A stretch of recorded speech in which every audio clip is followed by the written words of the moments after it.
Bonjour. Aujourd'hui, nous allons visiter Abidjan, une ville de la Côte d'Ivoire. Abidjan est la capitale économique de la Côte d'Ivoire et l'une des villes francophones les plus peuplées d'Afrique. Selon le recensement de 2014, la population d'Abidjan s'élevait à 4,7 millions d'habitants, soit 20% de la population totale du pays. Ce qui la place au 6e rang en Afrique derrière le Caire, Lagos, Dar es Salaam, Kinshasa et Johannesburg. Abidjan, carrefour culturel de l'Afrique de l'Ouest, a un haut niveau d'industrialisation et d'urbanisation. Abidjan étant également la plus grande ville du pays et le centre de son activité économique, elle a été officiellement désignée comme capitale économique du pays. Le district autonome d'Abidjan, qui englobe la ville et certaines de ses banlieues, est l'un des 14 districts de la Côte d'Ivoire. Dans cette vidéo, vous découvrirez 10 faits sur Abidjan. Avant cela, abonnez-vous et cliquez sur la cloche de notification afin d'être informé de toutes nouvelles vidéos. Vous êtes prêts ? Allons-y !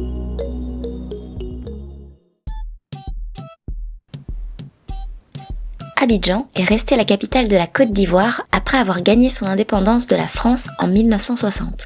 En 1983, la ville de Yamoussoukro a été désignée comme capitale politique officielle de la Côte d'Ivoire, bien que l'ancienne capitale, Abidjan, ait conservé plusieurs fonctions politiques. Avant 2011, le district actuel de Yamoussoukro faisait partie de la région des Lacs. Le district a été créé en 2011 et est divisé en départements d'Atiéguakro et de Yamoussoukro.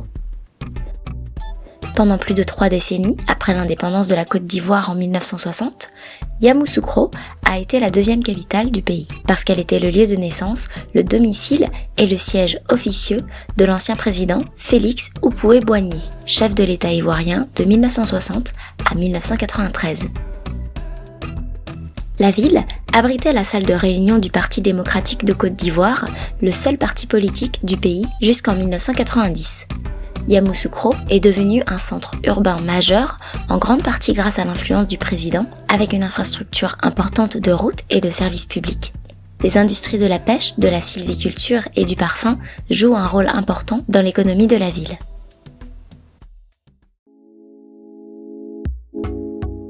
Le canal de Videri est un canal navigable en Côte d'Ivoire qui relie le port d'Abidjan à l'océan Atlantique. Il a été construit en 1950 et tire son nom du village de Videri. Le canal de Videri a ouvert la lagune à la mer la même année, avec la ville devenant le principal centre maritime et financier de l'Afrique de l'Ouest francophone. Le premier de 2 ponts reliant le continent à l'île de Petit-Bassam a été construit en 1958. Le port moderne en eau profonde d'Abidjan exporte café, cacao, bois, bananes, ananas et manganèse. Des secteurs administratifs et commerciaux du continent, la ville s'étend vers le sud jusqu'à la zone industrielle de Petit-Bassam et les quais de minerais et de pétrole le long du canal Videri.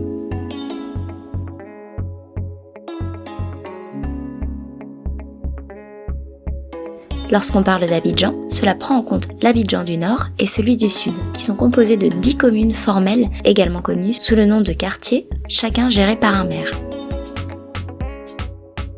Elles comprennent les communes du nord d'Abidjan, qui sont Abobo, composée principalement de logements sociaux, Adjamé, une zone commerciale importante, Atekoubé, la forêt de Banco, Cocody, célèbre pour ses quartiers résidentiels et d'ambassades, le logement public, ses institutions, ses universités privées et la résidence du président,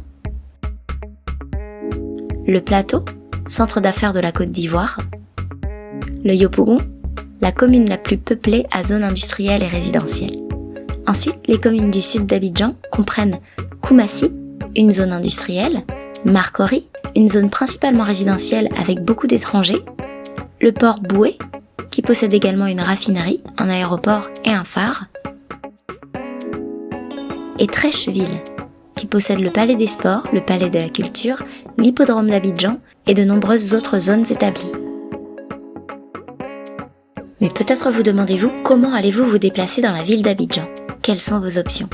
À Abidjan, vous trouverez la ligne de chemin de fer Ouagadougou avec des gares à Trècheville, Adjamé et Abobo. La ligne comporte 2 trains, le Bélier et la Gazelle, qui relient Abidjan et Yamoussoukro et comporte environ 40 heures de réseau. Abidjan est pleine de rues pavées, de boulevards et de contournements urbains. Vous y trouverez également un transport fluvial avec une zone de pêcheurs et des bus nautiques. Concernant l'avion, vous trouverez l'aéroport du Port Boué. Évidemment, la ville est pleine de taxis. Notez d'ailleurs que le compteur de taxis qui est rouge se déplace dans toute la ville, alors que le Woro Woro sera soit vert, jaune, orange ou bleu, selon la commune où vous vous dirigez.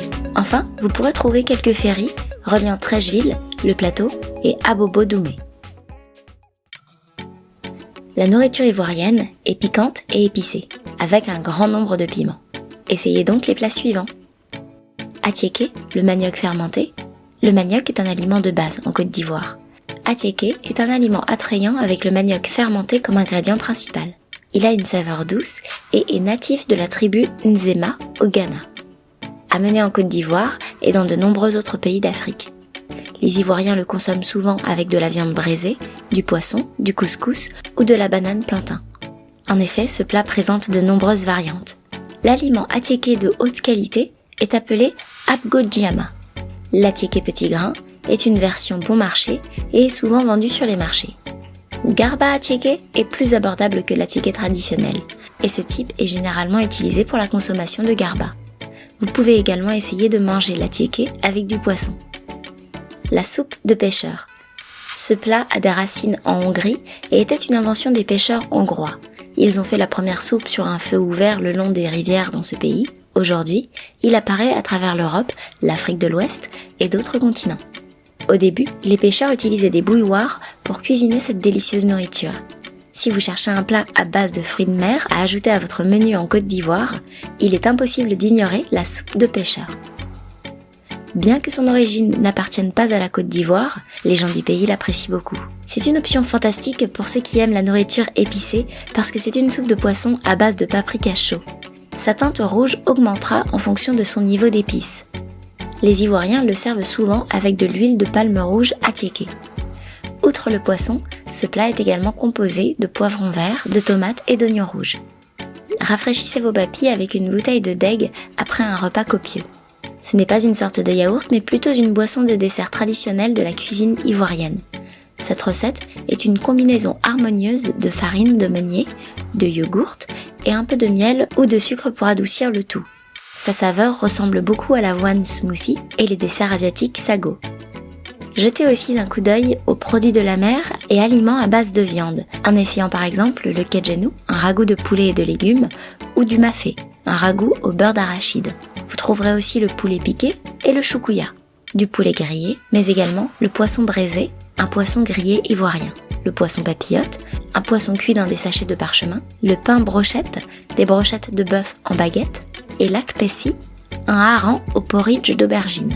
Si vous vous intéressez plus aux aliments d'origine végétale, vous trouverez du foufou et le garba, un manioc fermenté avec du thon frit.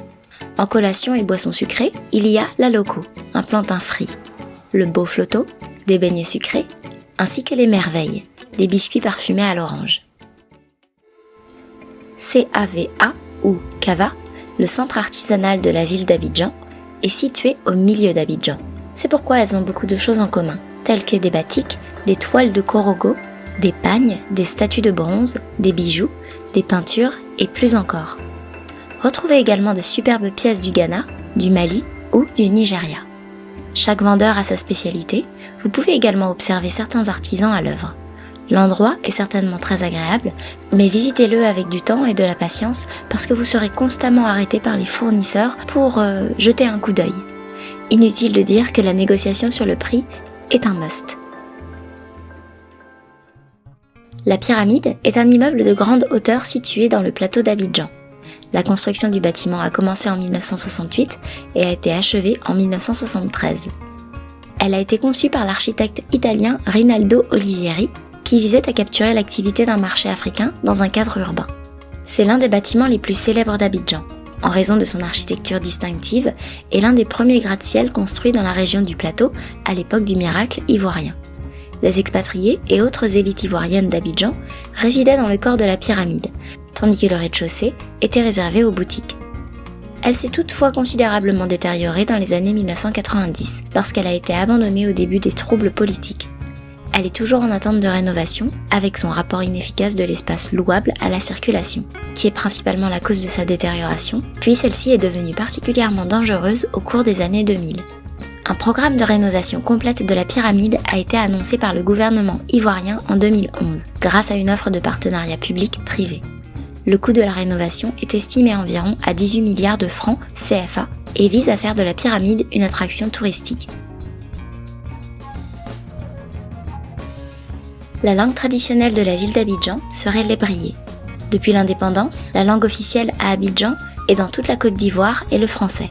Bien que la langue officielle soit une variété formelle de français standard, semblable à celle de Paris, le français le plus couramment parlé dans cette ville est un dialecte familier connu sous le nom de français de Trècheville ou français de Moussa, qui est différent du français standard dans la prononciation et dans une partie de son vocabulaire. Une autre forme de français parlé à Abidjan est le nouchi, une variété très informelle utilisée comme argot adolescent. La lingua franca historique, encore parlée, est connue par la plupart de la population commerçante d'Abidjan et est appelée le dioula. La ville accueille de nombreux Ivoiriens de tout le pays et une soixantaine de langues vernaculaires sont parlées comme le baoulé, le wobé, le bété et l'atié. Abidjan est entouré de plus de 30 villages où l'on parle encore couramment également le baoulé et l'ébrié.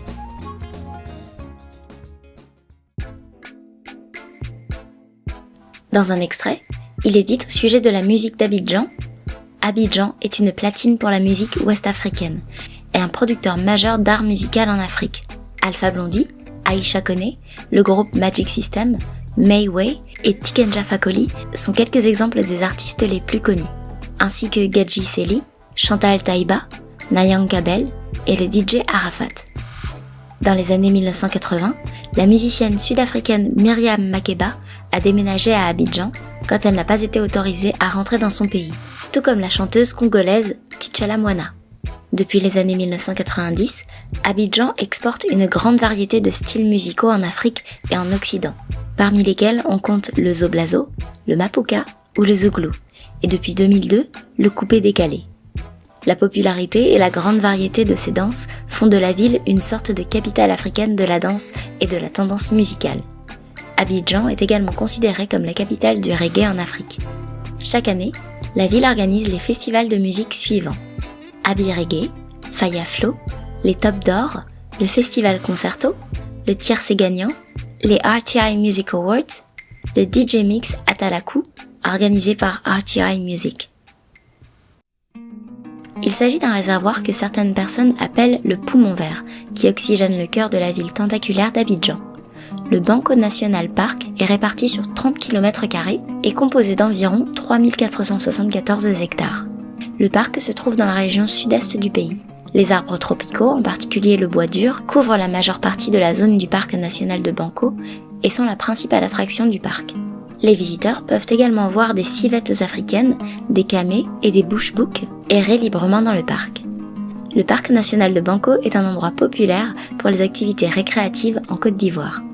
Le parc doit son nom à la rivière qui le traverse. Malgré la pollution, la rivière abrite encore des cérémonies religieuses et mystiques car son eau est considérée comme sainte. Si autrefois il était dangereux d'entrer dans la forêt, aujourd'hui, le seul danger est de se perdre dans les sentiers boisiers de cette vaste enclave verdoyante. Il est donc recommandé de prendre un guide à l'entrée, puis vous pourrez choisir entre une excursion d'1 heure jusqu'à 3 heures de randonnée. Et s'il vous plaît, n'oubliez pas de prendre de l'insectifuge.